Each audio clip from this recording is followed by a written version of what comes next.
Años después, en su lecho de agonía, Aureliano II había de recordar la lluviosa tarde de junio en que entró en el dormitorio a conocer a su primer hijo. Aunque era lánguido, aunque era lánguido y llorón, sin ningún rasgo de un buen día, no tuvo que pensar dos veces para ponerle nombre. Se llamará José Arcadio, dijo. Fernanda del Carpio, la hermosa mujer con quien se había casado el año anterior, estuvo de acuerdo. En cambio, Úrsula no pudo ocultar un vago sentimiento de zozobra. En la larga historia de la familia, la tenaz repetición de los nombres le había permitido sacar conclusiones que le parecían terminantes. Mientras los aurelianos eran retraídos, pero de mentalidad lúcida, los José Arcadio eran impulsivos y emprendedores, pero estaban marcados por un signo trágico. Los únicos casos de clasificación imposible eran los de José Arcadio II y Aureliano II. Fueron tan parecidos y traviesos durante la infancia que ni la propia Santa Sofía de la Piedad podía distinguirlos. El día del bautismo, Amaranta les puso esclavas con sus respectivos nombres y los vistió con ropas de colores distintos, marcadas con las iniciales de cada uno. Pero cuando empezaron a asistir a la escuela, optaron por cambiarse la ropa y las esclavas y por llamarse ellos mismos con los nombres cruzados.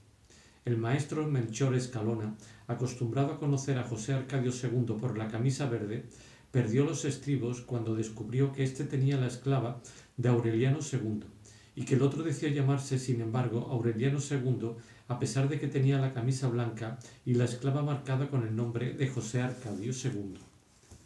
Desde entonces no se sabía con certeza quién era quién. Aun cuando crecieron y la vida los hizo diferentes, Úrsula seguía preguntándose si ellos mismos no habrían cometido un error en algún momento de su intrincado juego de confusiones y habían quedado cambiados para siempre. Hasta el principio de la adolescencia fueron dos mecanismos sincrónicos. Despertaban al mismo tiempo, sentían deseos de ir al baño a la misma hora, sufrían los mismos trastornos de salud y hasta soñaban las mismas cosas. En la casa, donde se creía que coordinaban sus actos por el simple deseo de confundir, nadie se dio cuenta de la realidad hasta un día en que Santa Sofía de la Piedad le dio a uno un vaso de limonada y más tardó en probarlo que el otro en decir que le faltaba azúcar. Santa Sofía de la Piedad, que en efecto había olvidado ponerle azúcar a la limonada, se lo contó a Úrsula. Así son todos, dijo ella, sin sorpresa, locos de nacimiento. El tiempo acabó de desordenar las cosas. El que en los juegos de confusión se quedó con el nombre de Aureliano II se volvió monumental como el abuelo, y el que se quedó con el nombre de José Arcadio II se volvió óseo como el coronel, y lo único que conservaron en común fue el aire solitario de la familia. Tal vez fue ese entrecruzamiento de estaturas, nombres y caracteres lo que le hizo sospechar a Úrsula que estaban barajados desde la infancia. La diferencia decisiva se reveló en plena guerra cuando José Arcadio II le pidió al coronel Gerineldo Márquez que lo llevara a ver los fusilamientos. Contra el parecer de Úrsula, sus deseos fueron satisfechos. Aureliano II, en cambio, se estremeció ante la sola idea de presenciar una ejecución. Prefería la casa. A los 12 años le preguntó a Úrsula qué había en el cuarto clausurado. Papeles, le contestó ella. Son los libros de Melquíades y las cosas raras que escribía en sus últimos años. La respuesta, en vez de tranquilizarlo, aumentó su curiosidad. Insistió tanto, prometió con tanto ahínco no maltratar las cosas, que Úrsula le dio las llaves. Nadie había vuelto a entrar al cuarto desde que sacaron el cadáver de Melquíades y pusieron en la puerta el candado cuyas piezas se soldaron con la herrumbre. Pero cuando Aureliano II abrió las ventanas, entró una luz familiar que parecía acostumbrada a iluminar el cuarto todos los días y no había el menor rastro de polvo o telaraña, sino que todo estaba barrido y limpio, mejor barrido y más limpio que el día del entierro. Y la tinta no se había secado en el tintero ni el óxido había alterado el brillo de los metales, ni se había extinguido el rescoldo del atanor donde José Arcadio Buendía vaporizó el mercurio. En los anaqueles estaban los libros empastados con una materia cartonada y pálida como la piel humana curtida, y estaban los manuscritos intactos. A pesar del encierro de muchos años, el aire parecía más puro que en el resto de la casa. Todo era tan reciente que varias semanas después, cuando Úrsula entró al cuarto con un cubo de agua y una escoba para lavar los pisos, no tuvo nada que hacer. Aureliano II estaba abstraído en la lectura de un libro. Aunque carecía de pastas y el título no aparecía por ninguna parte, el niño gozaba con la historia de una mujer que se sentaba a la mesa y solo comía granos de arroz que prendía con alfileres, y con la historia del pescador que le pidió prestado a su vecino un plomo para su red, y el pescado que lo recompensó más tarde tenía un diamante en el estómago, y con la lámpara que satisfacía los deseos y las alfombras que volaban. Asombrado, le preguntó a Úrsula si todo aquello era verdad, y ella le contestó que sí, que muchos años antes los gitanos llevaban a Macondo las lámparas maravillosas y las esteras voladoras. Lo que pasa, suspiró, es que el mundo se va acabando poco a poco, y ya no vienen esas cosas. Cuando terminó el libro, muchos de cuyos cuentos estaban inconclusos porque faltaban páginas, Aureliano II se dio a la tarea de descifrar los manuscritos. Fue imposible. Las letras parecían ropa puesta a secar en un alambre, y se asemejaban más a la escritura musical que a la literatura. Un mediodía ardiente, mientras escrutaba los manuscritos, sintió que no estaba solo en el cuarto. Contra la reverberación de la ventana, sentado con las manos en las rodillas, estaba Melquiades. No tenía más de 40 años. Llevaba el mismo chaleco anacrónico y el sombrero de alas de cuervo, y por sus sienes pálidas chorreaba la grasa del cabello derretida por el calor, como lo vieron Aureliano y José Arcadio cuando eran niños. Aureliano II lo reconoció de inmediato, porque aquel recuerdo hereditario se había transmitido de generación en generación y había llegado a él desde la memoria de su abuelo. Salud, dijo Aureliano II. Salud, joven, dijo Melquiades. Desde entonces, durante varios años, se vieron casi todas las tardes. Melquiades le hablaba del mundo, trataba de infundirle su vieja sabiduría, pero se negó a traducirle los manuscritos. Nadie debe conocer su sentido mientras no haya cumplido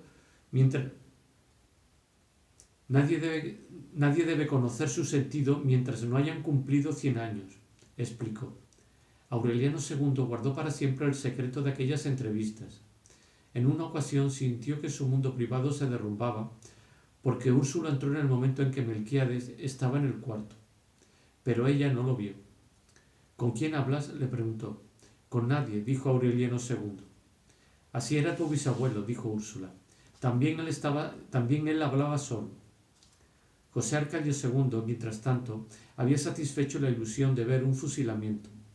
Por el resto de su vida recordaría el fogonazo lívido de los 6 disparos simultáneos y el eco del estampido que se despedazó por los montes, y la sonrisa triste y los ojos perplejos del fusilado, que permaneció erguido mientras la camisa se le empapaba de sangre y que seguía sonriendo aun cuando lo desataron del poste y lo metieron en un cajón lleno de cal. Está vivo, pensó él. Lo van a enterrar vivo. Se impresionó tanto que desde entonces detestó las prácticas militares y la guerra, no por las ejecuciones, sino por la espantosa costumbre de enterrar vivos a los fusilados. Nadie supo entonces en qué momento empezó a tocar las campanas en la torre y a ayudarle a misa al padre Antonio Isabel, sucesor del cachorro, y a cuidar gallos de pelea en el patio de la casa cural. Cuando el coronel Gerineldo Márquez se enteró, los reprendió duramente por estar aprendiendo oficios repudiados por los liberales. La cuestión, contestó él, es que a mí me parece que he salido conservador. Lo creía como si fuera una determinación de la fatalidad. El coronel Gerineldo Márquez, escandalizado, se lo contó a Úrsula. Mejor, aprobó ella. Ojalá se meta a cura, para que Dios entre por fin en esta casa. Muy pronto se supo que el padre Antonio Isabel lo estaba preparando para la primera comunión. Le enseñaba el catecismo mientras le afeitaba el pescuezo a los gallos.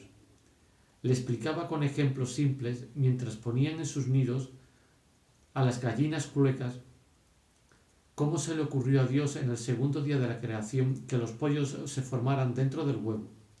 Desde entonces manifestaba el párroco los primeros síntomas del delirio senil que lo llevó a decir años más tarde que probablemente el diablo había ganado la rebelión contra Dios y que era él quien estaba sentado en el trono celeste, sin revelar su verdadera identidad para atrapar a los incautos. Fogueado por la intrepidez de su preceptor, José Arcadio II llegó en pocos meses a ser tan ducho en martingalas teológicas para confundir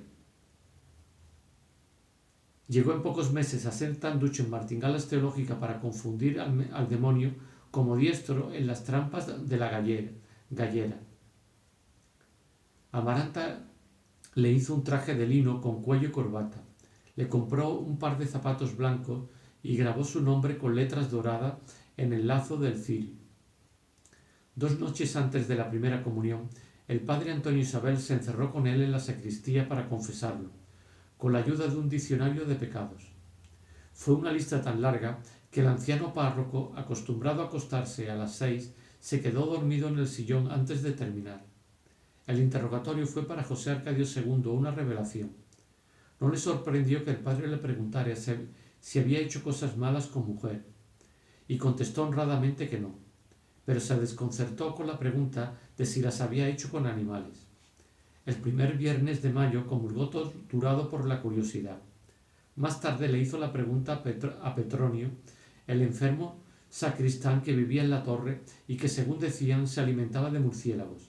Y Petronio le contestó: es que hay cristianos corrompidos que hacen sus cosas con las burras. José Arcadio II siguió demostrando tanta curiosidad, pidió tantas explicaciones, que Petronio perdió la paciencia. Yo voy los martes en la noche, confesó. Si prometes no decírselo a nadie, el otro martes te llevo. El martes siguiente, en efecto, Petronio bajó de la torre con un banquito de madera que nadie supo hasta entonces para qué servía, y llevó a José Arcadio II a una huerta cercana.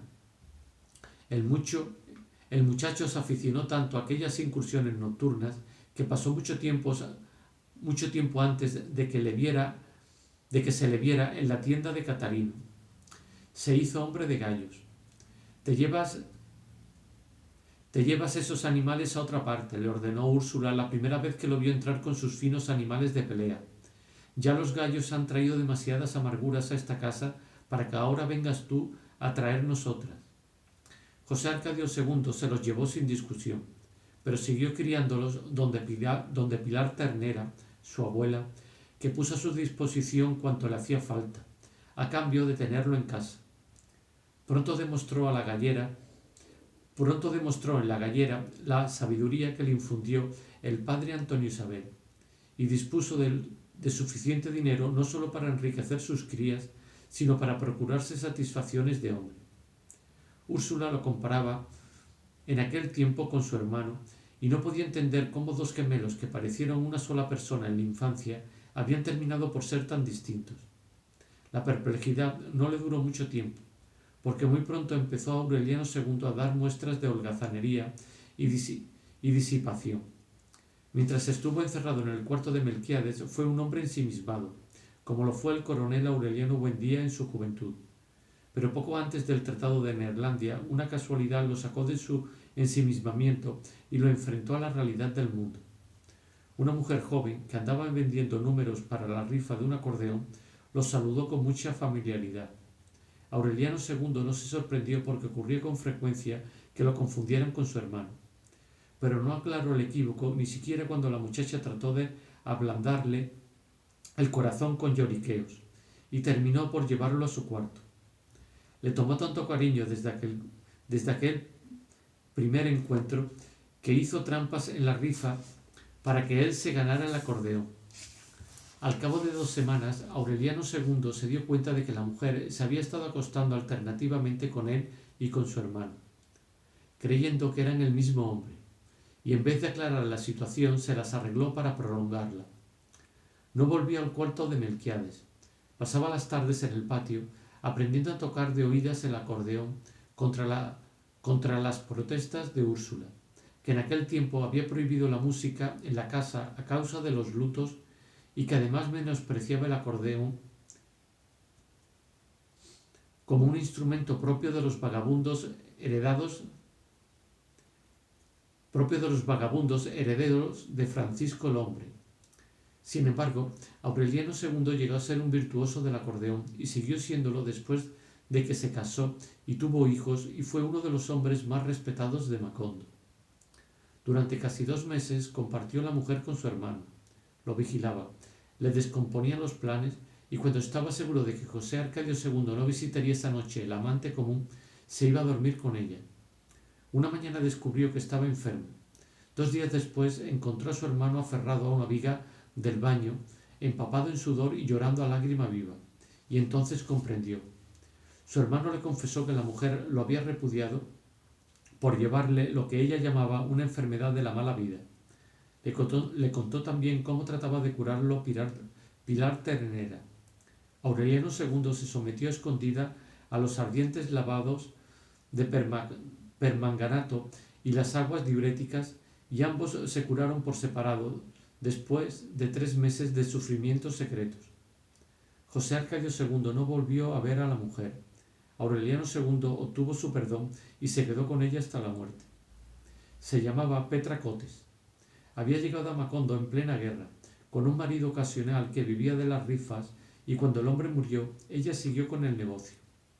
Era una mulata limpia y joven, con unos ojos amarillos y almendrados que le daban a su rostro la ferocidad de una pantera, pero tenía un corazón generoso y una magnífica vocación para el amor.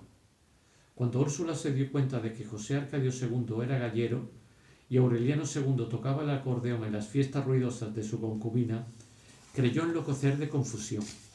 Era como si en ambos se hubieran concentrado los defectos de la familia y ninguna de sus virtudes. Entonces decidió que nadie volviera a llamarse Aureliano y José Arcadio. Sin embargo, cuando Aureliano II tuvo su primer hijo, no se atrevió a contradecirlo. De acuerdo, dijo Úrsula, pero con una condición. Yo me encargo de criarlo. Aunque ya era centenaria y estaba a punto de quedarse ciega por las cataratas, conservaba intactos el dinamismo físico, la integridad del carácter y el equilibrio mental. Nadie mejor que ella para formar al hombre virtuoso que había de restaurar el prestigio de la familia. Un hombre que nunca hubiera oído hablar de la guerra, los gallos de pelea, las mujeres de mala vida y las empresas delirantes. 4 calamidades que, según pensaba Úrsula, habían determinado la decadencia de su estirpe. Este será cura, prometió solemnemente, y si Dios me da vida, ha de llegar a ser papa. Todos rieron al oírla, pero no solo en el dormitorio, sino en toda la casa, donde estaban reunidos los bulliciosos amigotes de Aureliano II. La guerra, relegada al desván de los malos recuerdos, fue momentáneamente evocada con los taponazos de champaña. A la salud del Papa brindó Aureliano II. Los invitados brindaron a coro. Luego el dueño de la casa tocó el acordeón, se reventaron cohetes y se ordenaron tambores de júbilo para el pueblo. En la madrugada, los invitados ensopados en champaña sacrificaron 6 vacas y las pusieron en la calle a disposición de la muchedumbre. Nadie se escandalizó. Desde que Aureliano II se hizo cargo de la casa, aquellas festividades eran cosa corriente, aunque no existiera un motivo tan justo como el nacimiento de un papa.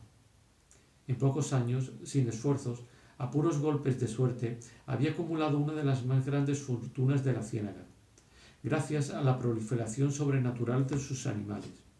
Sus yeguas parían trillizos, las gallinas ponían 2 veces por día, y los cerdos engordaban con tal desenfreno que nadie podía explicarse tal desordenada fecundidad como no fuera por artes de magia. Economiza ahora, le decía Úrsula a su atolondrado bisnieto. Esta suerte no te va a durar toda la vida. Pero Aureliano II no le ponía atención. Mientras más destapaba champaña para ensopar a sus amigos, más alocadamente parían sus animales y más se convencía él de que su buena estrella no era cosa de su conducta sino influencia de Petra Cortes, su concubina, cuyo amor tenía la virtud de exasperar a la naturaleza. Tan persuadido estaba de que era ese el origen de su fortuna, que nunca tuvo a Petra Cortes lejos de sus crías, y aun cuando se casó y tuvo hijos, siguió viviendo con ella con el consentimiento de Fernanda. Sólido, monumental como sus abuelos, pero con un gozo vital y una simpatía irresistible que ellos no tuvieron, Aureliano II apenas si tenía tiempo de vigilar sus ganados. Le bastaba con llevar a Petra Cortes a sus criaderos y pasearla a caballo por sus tierras, para que todo animal marcado con su hierro sucumbiera a la peste irremediable de la proliferación. Como todas las cosas buenas que le ocurrieron en su larga vida, aquella fortuna desmandada tuvo origen en la casualidad. Hasta el final de las guerras, Petra Cotes seguía sosteniéndose con el producto de sus rifas, y Aureliano II se las arreglaba para saquear de vez en cuando las alcancías de Úrsula. Formaban una pareja frívola, sin más preocupaciones que la de acostarse todas las noches, aun en las fechas prohibidas, y retozar en la cama hasta el amanecer. «Esa mujer ha sido tu perdición», le gritaba Úrsula al bisnieto cuando lo veía entrar a la casa como un sonámbulo. «Te tiene tan embobado que un día de estos te veré retorciéndote de cólicos con un sapo metido en la barriga». José Arcadio II, que demoró mucho tiempo para descubrir la suplantación, no lograba entender la pasión de su hermano. Recordaba a Petra Cotes en la cama y completamente desprovista de recursos para el amor. Sordo al clamor de Úrsula y a las burlas de su hermano, Aureliano II solo pensaba entonces en encontrar un oficio que le permitiera sostener una casa para Petra Cotes y morirse con ella, sobre ella y debajo de ella, en una noche de desafuero febril. Cuando el coronel Aureliano Buendía volvió a abrir el taller, seducido al fin por los encantos pacíficos de la vejez, Aureliano II pensó que sería un buen negocio dedicarse a la fabricación de los pescaditos de oro. Pasó muchas horas en el cuartito caluroso viendo cómo las duras láminas de metal trabajadas por el coronel con una paciencia inconcebible del desengaño se iban convirtiendo poco a poco en escamas doradas. El oficio le pareció tan laborioso y era tan persistente y apremiante el recuerdo de Petra Cotes que al cabo de 3 semanas desapareció del taller. Fue en esa época que le dio a Petra Cotes por rifar conejos. Se reproducían y se volvían tan adultos y se volvían adultos con tanta rapidez que apenas daba tiempo para vender los números de la rifa. Al principio, Aureliano II no advirtió las alarmantes proporciones de la proliferación. Pero una noche, cuando ya nadie en el pueblo quería oír hablar de las rifas de conejos, sintió un estruendo en la pared del patio. «No te asustes», dijo Petra Cotes, «son los conejos». No pudieron dormir más, atormentados por el tráfago de los animales. Al amanecer, Aureliano II abrió la puerta y vio el patio empedrado de conejos, azules en el esplendor del alba. Petra Cotes, muerta de risa, no resistió la tentación de hacerle una broma. «Estos son los que nacieron anoche», dijo. «¡Qué horror!», dijo él. «¿Por qué no pruebas con vacas?». Pocos días después, tratando de desahogar su patio, Petra Cotes cambió los conejos por una vaca, que 2 meses más tarde parió trillizos. Así empezaron las cosas. De la noche a la mañana, Aureliano II se hizo dueño de tierras y ganados, y apenas si tenía tiempo de ensanchar las caballerizas y pocilgas desbordadas. Era una prosperidad de delirio que a él mismo le causaba risa, y no podía menos que asumir actitudes extravagantes para descargar su buen humor. «Apártense, vacas, que la vida es corta», gritaba. Úrsula se preguntaba en qué enredo se había metido, si no estaría robando, si no había terminado de volverse cuatrero, y cada vez que lo veía destapando champaña por el puro placer de echarse la espuma por la cabeza, le reprochaba a gritos el desperdicio. Lo molestó tanto que un día en que Aureliano II amaneció con el humor rebosado, apareció con un cajón de dinero, una lata de engrudo y una brocha, y cantando a voz en cuello las viejas canciones de Francisco el Hombre, empapeló la casa por dentro y por fuera y de arriba y abajo con billetes de a peso. La antigua mansión pintada de blanco, desde los tiempos en que llevaron la pianola, adquirió el aspecto inequívoco de una mezquita. En medio del alboroto de la familia, del escándalo de Úrsula, del júbilo del pueblo que abarrotó la calle para presenciar la glorificación del despilfarro, Aureliano II terminó por empapelar desde la fachada hasta la cocina, inclusive los baños y dormitorios, y arrojó los billetes sobrantes en el patio. Ahora, dijo finalmente, espero que nadie en esta casa me vuelva a hablar de plata.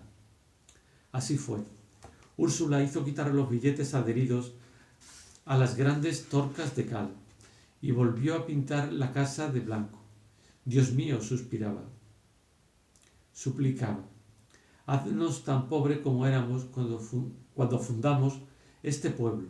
No sea que en la otra vida nos vayas a cobrar esta dilapidación. Sus súplicas fueron escuchadas en sentido contrario. En efecto, uno de los trabajadores que desprendía los billetes tropezó por descuido con un enorme San José de yeso que alguien había dejado en la casa en los últimos años de la guerra. La imagen hueca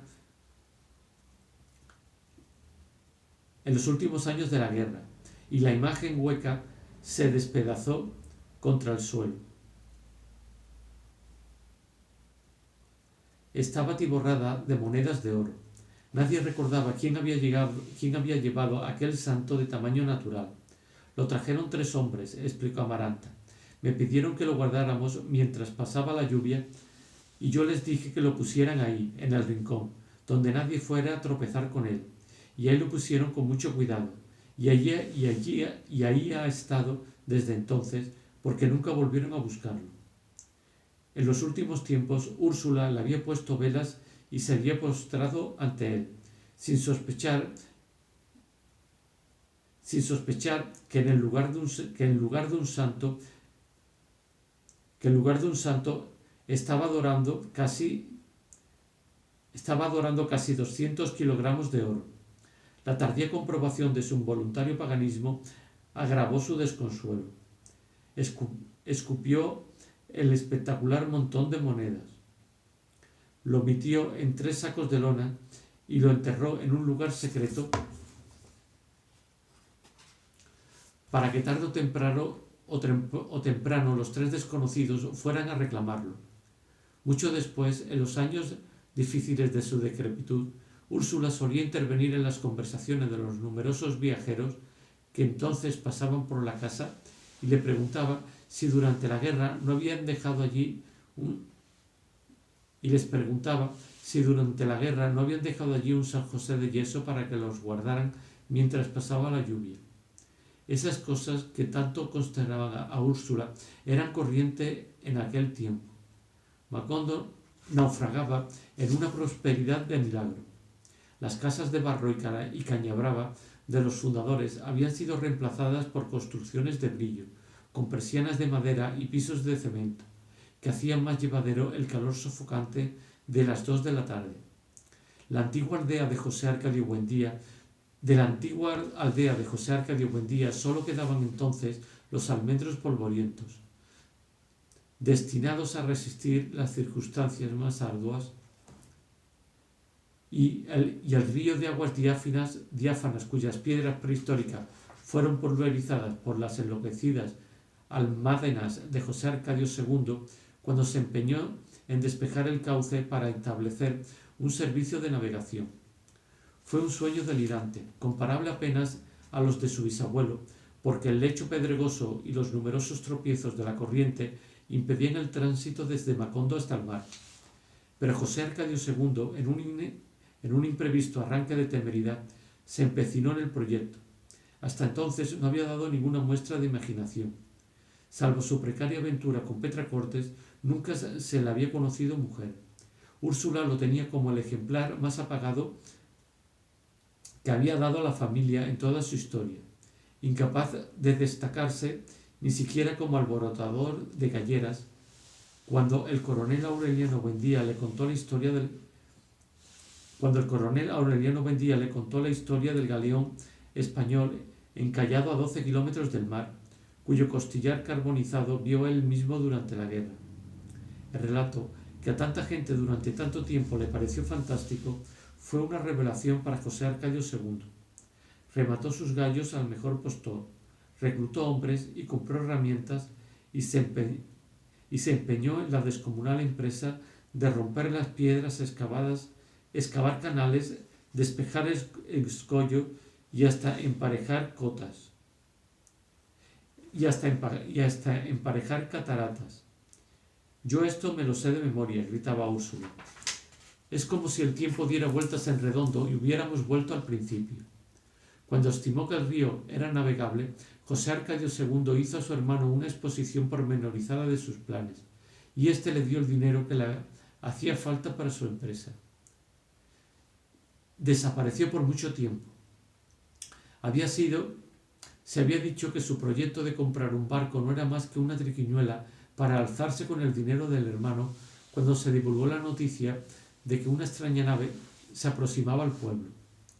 Los habitantes de Macondo, que ya no recordaban las empresas colosales de José Arcadio Buendía, se precipitaron a la ribera y vieron con ojos palmados la incredulidad, la llegada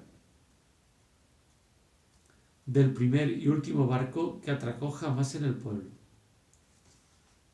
No era más que una balsa de troncos, arrastrada mediante gruesos cables por 20 hombres que caminaban por la ribera. En la proa, con un brillo de satisfacción en la mirada, José Arcadio II dirigía la dispendiosa maniobra. Junto con él llegaba un grupo de matronas espléndidas que se protegían del sol abrasante con vistosas sombrillas y tenían en los hombros preciosos pañolones de seda y ungüentos de colores en el rostro, y flores naturales en el cabello, y serpientes de oro en los brazos y diamantes en los dientes. La bolsa de troncos fue el único vehículo que José Arcadio II pudo retomar.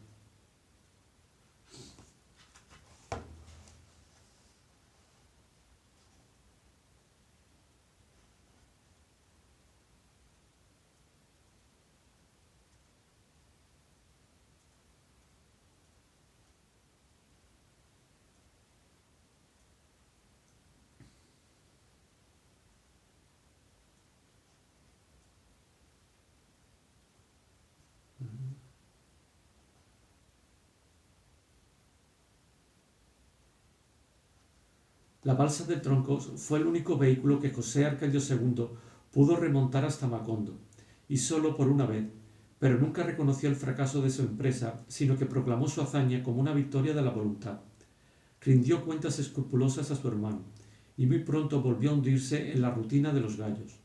Lo único que quedó de aquella desventurada iniciativa fue el soplo de renovación que llevaron las matronas de Francia, cuyas artes magníficas cambiaron los métodos tradicionales del amor, y cuyo sentido del bienestar social arrasó con la anticuada tienda de Catarino y transformó la calle en un bazar de farolitos japoneses y organillos nostálgicos.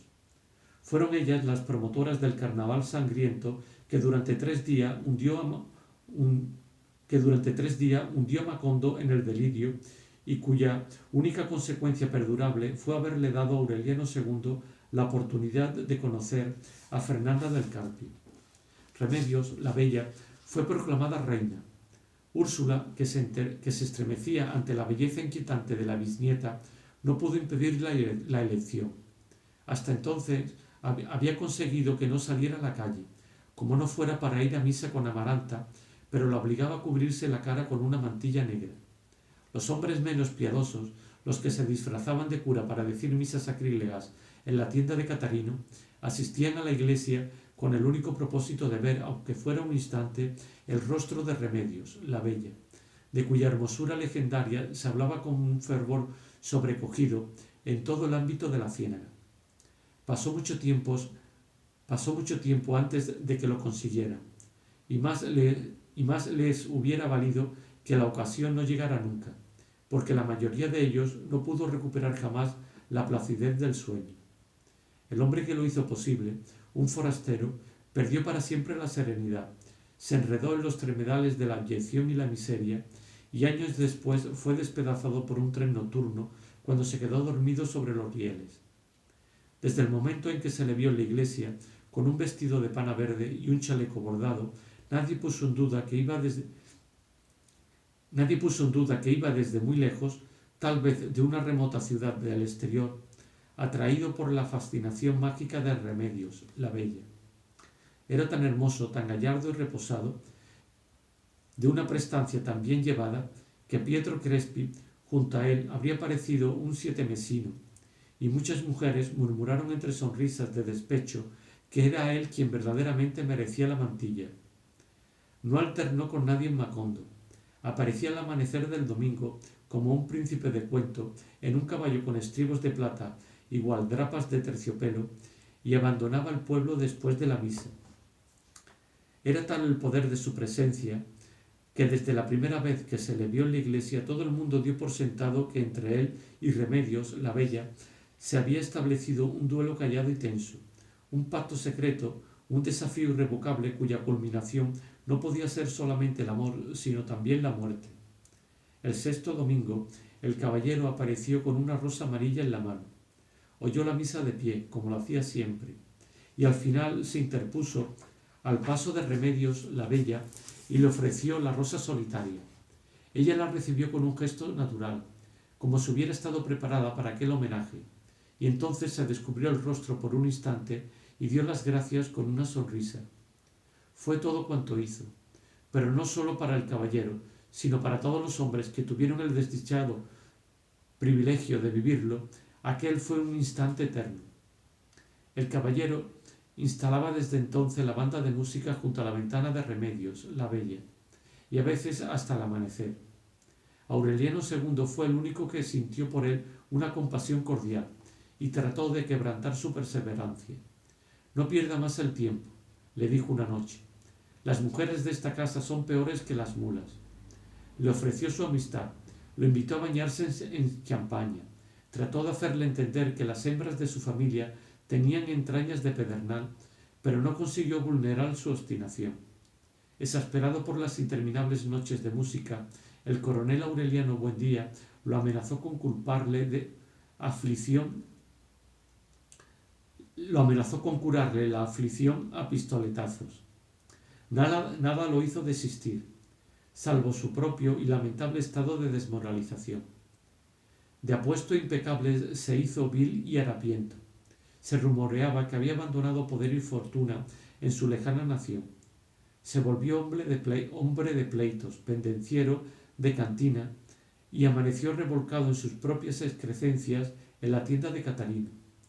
Lo más triste de su drama era que Remedios, la bella, no se fijó en él ni siquiera cuando se presentaba a la iglesia vestido de príncipe.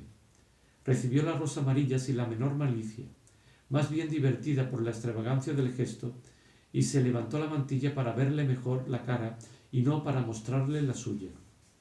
En realidad, Remedios, la bella, no era un ser de este mundo. Hasta muy avanzada la pubertad, Santa Sofía de la Piedad tuvo que bañarla y ponerle la ropa, y aun cuando pudo valerse por sí misma, había de vigilarla para que no pintara animalitos en las paredes con una varita embadurnada de su propia caca. Llegó a los 20 años sin aprender a leer y escribir, sin servirse de los cubiertos en la mesa, paseándose desnuda por la casa, porque su naturaleza se resistía a cualquier clase de convencionalismos. Cuando el joven comandante de la guardia le declaró su amor, lo rechazó sencillamente porque la asombró su frivolidad. «Fíjate qué simple es», le dijo Amaranta. «Dice que se está muriendo por mí, como si yo fuera un como si yo fuera un cólico miserere. Cuando en efecto lo encontraron muerto junto a su ventana, Remedios, la bella, confirmó su impresión inicial. Ya ven, comentó, era completamente simple. Parecía como si una lucidez penetrante le permitiera ver la realidad de las cosas más allá de cualquier formalismo. Ese era al menos el punto de vista del coronel Aureliano Buendía, para quien Remedios, la bella, no era en modo alguno retrasada mental como se creía, sino todo lo contrario. Es como si viniera de regreso de 20 años de guerra, solía decir. Úrsula, por su parte, le agradecía a Dios que hubiera permitido a la familia con una criatura que hubiera premiado a la familia con una criatura de una pureza excepcional, pero al mismo tiempo la conturbaba su hermosura, porque le parecía una virtud contradictoria, una trampa diabólica en el centro de la candidez. Fue por eso que decidió apartarla del mundo, preservarla de toda tentación terrenal, sin saber que Remedios, la bella, ya desde el vientre de su madre, estaba a salvo de cualquier contagio. Nunca le pasó por la cabeza la idea de que la eligieran reina de la belleza en el pandemonium de un carnaval.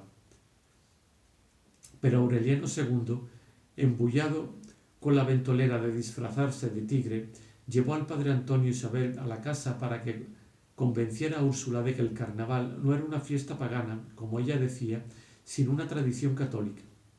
Finalmente convencida, aunque a regañadientes, dio el consentimiento para la coronación.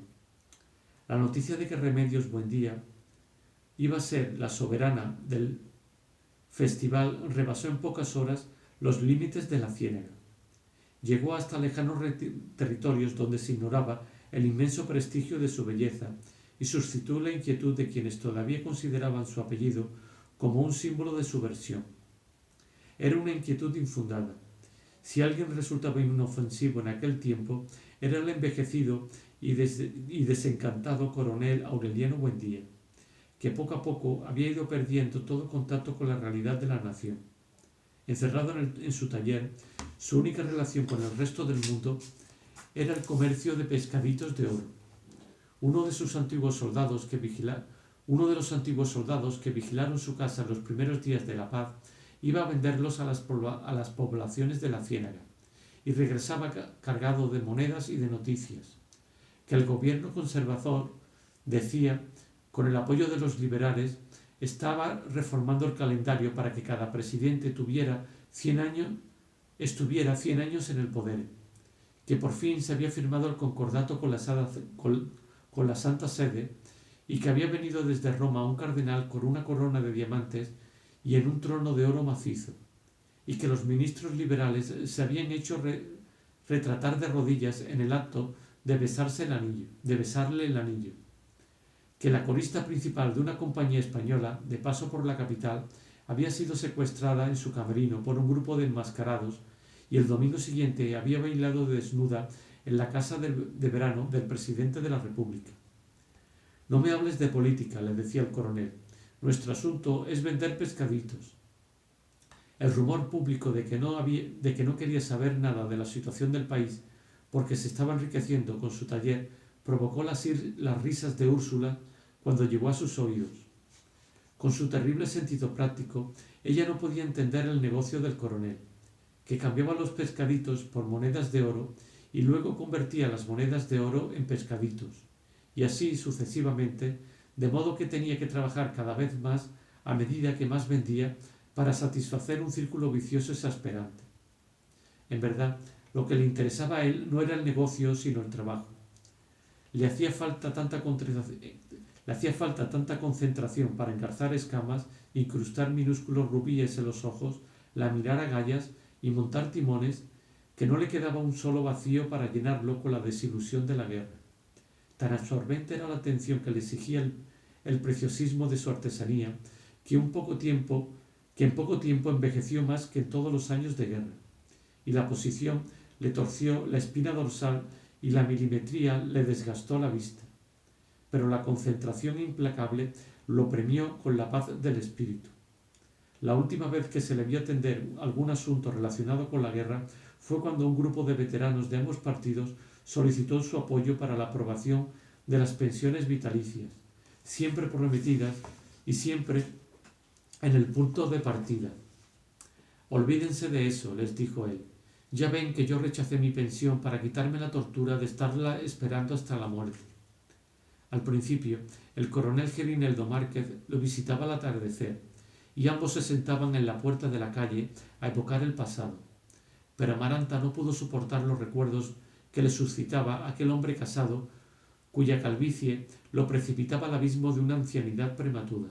Aquel hombre cansado, cuya calvicie lo precipitaba al abismo de una ancianidad prematura, y lo atormentó con desaires injustos hasta que no volvió sino en ocasiones especiales, y desapareció finalmente anulado por la parálisis. Taciturno, silencioso, insensible al nuevo soplo de vitalidad que estremecía la casa, el coronel Aureliano Buendía apenas si comprendió que el secreto de una buena vejez no es otra cosa que un pacto honrado con la soledad. Se levantaba a las 5 después de un sueño superficial, tomaba en la cocina su eterno tazón de café amargo, se encerraba todo el día en el taller y a las 4 de la tarde pasaba por el corredor arrastrando un taburete, sin fijarse siquiera en el incendio de los rosales, ni en el brillo de la hora, ni en la impavidez de Amaranta, cuya melancolía hacía un ruido de marmita perfectamente perceptible al atardecer, y se sentaba en la puerta de la calle hasta que se lo permitían los mosquitos. Alguien se atrevió alguna vez a perturbar su soledad. «¿Cómo está, coronel?», le dijo al pasar. «Aquí», contestó él, «esperando que pase mi entierro». De modo que la inquietud causada por la reaparición pública de su apellido, a propósito del reinado de Remedios la Bella, carecía de un fundamento real. Muchos, sin embargo, no lo creyeron así. Inocente de la tragedia que lo amenazaba, el pueblo se desbordó en la plaza pública en una bulliciosa explosión de alegría. El carnaval había alcanzado su más alto nivel de locura. Aureliano II había satisfecho por fin su sueño de disfrazarse de tigre y andaba feliz entre la muchedumbre desaforada, ronco de tanto roncar, cuando apareció por el camino de la ciénaga una comparsa multitudinaria llevando en andas doradas a la mujer más fascinante que hubiera podido concebir la imaginación. Por un momento, los pacíficos habitantes de Macondo se quitaron las máscaras para ver mejor la deslumbrante criatura con corona de esmeralda y capa de armiño que parecía investida de una autoridad legítima y no simplemente de una soberanía de lentejuelas y papel crespón. No faltó quien tuviera la suficiente clarividencia para sospechar que se trataba de una provocación, pero Aureliano II se sobrepuso de inmediato a la perplejidad, declaró huéspedes de honor a los recién llegados y sentó salomónicamente a Remedios la Bella y a la reina intrusa en el mismo pedestal. Hasta la medianoche los forasteros disfrazados de beduinos participaron del delirio y hasta lo enriquecieron con una pirotecnia suntuosa y unas virtudes acrobáticas que hicieron pensar en las artes de los gitanos. De pronto, en el paroxismo de la fiesta, alguien rompió el delicado equilibrio. «¡Viva el Partido Liberal!», gritó. «¡Viva el coronel Aureliano Buendía!». Las descargas de fusilería ahogaron el esplendor de los fuegos artificiales y los gritos de terror anularon la música y el júbilo fue aniquilado por el pánico. Muchos años después seguiría afirmándose que la Guardia Real de la soberana intrusa era un escuadrón del ejército regular que debajo de sus ricas chilabas escondía fusiles de reglamento. El gobierno rechazó el cargo en un bando extraordinario y prometió una investigación terminante del episodio sangriento. Pero la verdad no se esclareció nunca, y prevaleció para siempre la versión de que la Guardia Real, sin provocación de ninguna índole, tomó posiciones de combate a una señal de su comandante y disparó sin piedad contra la muchedumbre. Cuando se restableció la calma, no quedaba en el pueblo uno solo de los falsos beduinos, y quedaron tendidos en la plaza, entre muertos y heridos, 9 payasos, 4 colombianas, 17 reyes de baraja, un diablo, 3 músicos, 2 pares de Francia y 3 emperatrices japonesas. En la confusión del pánico, José Arcadio II logró poner a salvo a Remedios, la Bella, y Aureliano II llevó en brazos a la casa y Aureliano II llevó en brazos a la casa a la soberana intrusa con el traje desgarrado y la capa de armiño embarrada de sangre. Se llamaba Fernanda del Carpio. La habían seleccionado como la más hermosa entre las 5.000 mujeres más hermosas del país y la habían llevado a Macondo con la promesa de nombrarla reina de Madagascar. Úrsula se ocupó de ella como si fuera una hija. El pueblo, en lugar de poner en duda su inocencia, se compadeció de su candidez. 6 meses después de la masacre, cuando se restablecieron los heridos y se marchitaron las últimas flores en la fosa común, Aureliano II fue a buscarla a la distante ciudad donde vivía con su padre y se casó con ella en Macondo, en una fervorosa parranda de 20 días.